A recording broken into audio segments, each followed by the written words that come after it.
All right, Chelsea fans, time to predict who's going to be Chelsea's next Ballon d'Or winner. Ready, go.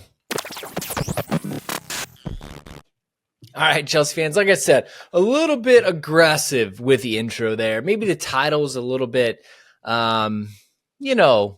direct, dreamy, wishful thinking, maybe you might add. But with the Ballon d'Or just wrapping up, I think it's probably a fun exercise as we are next gen FC, according to our co-sporting directors. We don't buy talent for today. We buy it for tomorrow.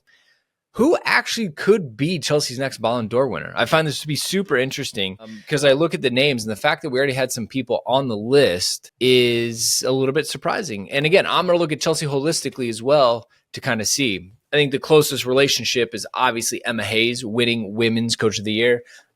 Look, most, if not all of that is coming from her time at Chelsea, right? So I think you can go ahead and chalk that up. Obviously, that's Coach of the Year, not Ballon d'Or winner, but greatness recognizes greatness, thankfully, which is good. But let's dig into it a little bit. So importantly to note how this is voted, because it's a subjective award that journalists get to vote for. So 100 journalists, one from each of the top 100 nations in FIFA's world rankings, votes. So you got to think about that. So you have 100 different countries and one journalist per country. Like, is it Matt Law? Is it Naz? Is it Liam? Like, who gets the vote from the UK and who gets it from Spain, and so on and so on and so on, right? And so there's going to be some inherent biasy there where they're definitely the bigger countries are going to want a player from their country. But then you got to have a little bit of a collusion down the road of, well, does it help Romania if Kylian Mbappe wins? So you have to take this into consideration, right? To like play the game a little bit and say this is not only a player popularity contest, but probably a team popularity contest. I haven't done any homework, but I wonder when someone has won it outside of like France, Germany, Italy, Spain, or England, right? Like probably not. It's probably been a while. So you got 100 journalists from 100 different countries voting. Now, they vote from a 30-player short list, right? So that makes it a little bit easier. But when you kind of look at the winners, right, it's a lot. There's a really long list here on who actually won. And, you like Mats Hummels is 29th. Receiving votes, really? Past his prime center back at Dortmund? A little surprised by that. I'm trying to see if there's anybody outside of kind of like those 5 main countries, and I don't see anything. Everything is from Spain, Italy, Germany, France, and England. So anyways, on the men's list, you have Cole Palmer in 25, right? He's it. He's our hopes and dreams.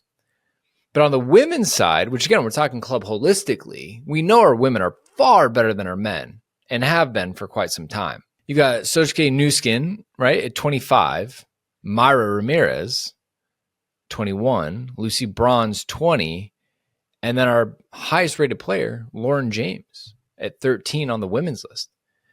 I mean, they have a deep run in the Champions League. She's got a shot if she's a big part of that team. So the fact you have 4 female players on the women's list, and we're a betting person here on this pod, I'm thinking it's probably going to be a women's player. So now that we've decided that, let's go ahead and dig into some of the men's candidates. So obviously Cole Palmer steals the show here. By far our best men's player. I wasn't sure just how good he was going to be in season 2. Last season was so good. Is it a fluke? Can he do it again? Teams are going to adapt, right? They probably, didn't really know who he was. All of a sudden, now people are respecting the Cole Palmer game. Nope, he's back at it. He's doing things that have the markings of a future Ballon d'Or winner. And the fact that he's already going after one season with Chelsea, one season in the top flight, and getting voted up to 25th is impressive, to say the least. Chelsea, we were not good last season, but game respects game in this instance. He was one of the best players in England. If he were a Man City, he would probably have been above Phil Foden, right? And Phil Foden got, I don't even know. Let's see here. It was surprisingly high. 11th? I know he had a good season, but Cole Palmer, right? And he's doing it again this season. So he's 22. He's got nothing but time ahead of him. He continues to score some goals like he is, starting at the England setup. I mean, he's put top 15 next year. And then if you can get into the top 10, you've got a chance, right? But he's clearly our best, but there's got to be some other people, right? Christopher Nkunku. You will all know I am big on Chris. We just haven't seen it yet. We've seen glimpses of it. But you want to talk about a quality player. He won the Golden Boot in the Bundesliga with Leipzig. He plays in the French national team. We're stacked and loaded. Like we lost him for an entire season due to injury. He's there. He's the guy. We just haven't seen him. And I appreciate that they're taking their time getting him back. But, he's 26. He's got 5 years to do something to get on that list. So I feel pretty good about Christopher Nkunku as well. He's got the maturity. He can put the team on his back. Big game player, scores the goals, which is what you need in the Ballon d'Or voting, unless you're Mats Hummels. Anyways, so look, I think Nkunku is right up there if he can have 2 good seasons. I think he'd be top 15 as well. Cole and Chris rocking it up top. I think that's great. So we'll see how this plays out with Nkunku getting back, but he's there. And then the last one that I think could do it, which is highly controversial from the men's first team, would be Mudryk. And it's simple. He's the only one that can do what he can do, right? He needs the goals. He needs the end product. But in terms of being electric, dynamic, eye-catching, he's there. No one else on that list can do what he does. Now, there's a lot of people on the list can do things that he can't, but if he can start to add some of those other pieces to his game, I think you have to call it out. Mudryk, if he had one just electric, crazy season, he could do it because, again, the eye-catching, the eye-popping. He's from Ukraine. I bet journalists are probably pretty excited to have a Ukrainian winner. These are the things you have to think about, right? When it comes into that kind of voting and in terms of an award like this. So I think, again, outside shot, he's 23, a lot of time to do it, but he's got a long ways to go. I'm just saying he would turn heads. I think a lot of people in Europe would get behind him if he's having a good season. Everybody would be talking about a positive story. So anyways, that's where I'm thinking in terms of the men's first team. So then I look around on loan, right? Lord knows we've got plenty of people on loan. How about a 20-year-old Brazilian, Andre Santos? What he's doing in the midfield in Ligue 1 as a 20-year-old is so impressive. Remember, he's captain Brazil in the U20 World Cup, scored goals. Like, he has so much more to give and offer, and he's still so young. And so I just think that he has such a bright future ahead of him. And I think that he absolutely has to be in the running when you look at Chelsea's on loan players, right? Andre Santos is the real deal. And we are so blessed to have him on our books. 20 years old, starting week in, week out in Ligue 1. Like, that's impressive. I looked at the academy, and I think there's quite a few people in the academy that you could look at, right? And we just did a Cobham Crew special with Phil and Parth. And they are just so excited about Shimweka. He's only 17 playing in the U21s. He's in the England under 19s. Like, he's playing up so many levels. And so this is one for the way future.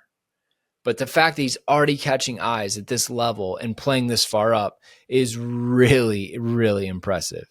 So keep an eye out for Mueka. I'm not going to, over highlight this. I just think it's a name you need to pay attention to, especially this season. The man is on fire, playing up 4 years against grown men.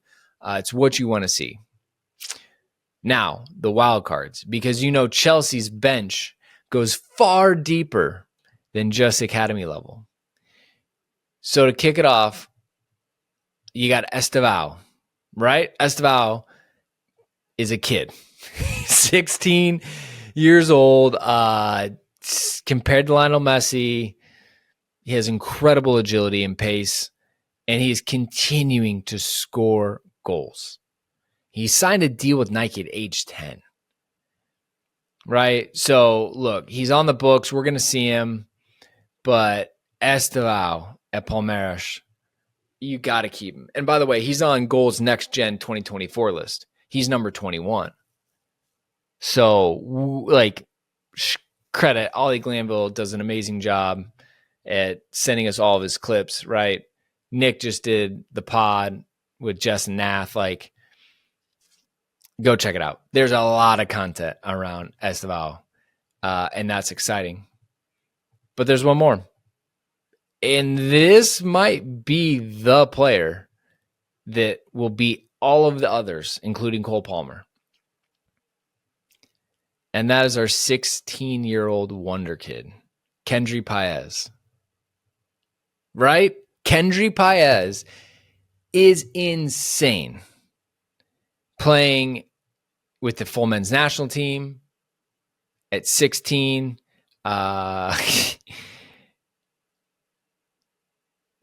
He's playing in the CONMEBOL World Cup qualifying. It is wild how good this kid is. And I think if you aren't familiar with Kendry Paez, you need to look. He's been on Chelsea's books for over a season now. They spent over $20 million to get this kid, knowing that he can't even come for 3 seasons. I think he's the one. I think as you look at all the other ones, Kendry Paez, 14 on the next gen list, right? I think this is where the future of Chelsea's new Eden Hazard, moniker gets placed. He's 17 now. Ecuadorian national team. There's so much, right, that you'd point to say this kid's ready. So look, keep an eye there, but I think that's the one. So you wrap with that, right? Outside of that, we're going to have to go to kids that, were born after 2010, which is crazy to think about, right? I think 16, 17 is probably far back as I feel comfortable going at making a guess at Ballon d'Or, but I got to know in the comments who you all think. I mean, we don't really have any top defenders. We don't have any top goalkeepers. Sometimes, but they're never going to get in, right? Like John Terry was close. Lamps was obviously close, but he's a goal-scoring midfielder. Drogba, obviously, you could have imagined. We just don't see that right now. I'm not ready for Nico Jackson. I'm not ready. I don't think Fernandez has the goals. Caicedo, again, defensive midfielder. Maybe Rodri gives him that, but Rodri had more goals. I don't see it outside of this small group of Cole Palmer, Nkunku, Mudryk, Santos, Mueka, Paez, and Estevao. And I'm leaning towards the young South Americans as being the next one up. Look, I hope Cole proves me wrong. I'm all for the Cole Palmer show. But we got time. We got time to see. Can we pull it off? Comments, let me know. All right, we're reading. We're seeing what's out there. Who'd I miss? You got to convince 100 journalists from 100 different countries you're the best. It's a bit of a popularity contest. There's a couple different angles to get in there. But we'll see. Anyways, ton more content coming at you as always. Turn on the notifications. Drop your name in the comment. Let's see what's up. Till next time, Chelsea fans, you know what to do. Keep the blue flag flying high.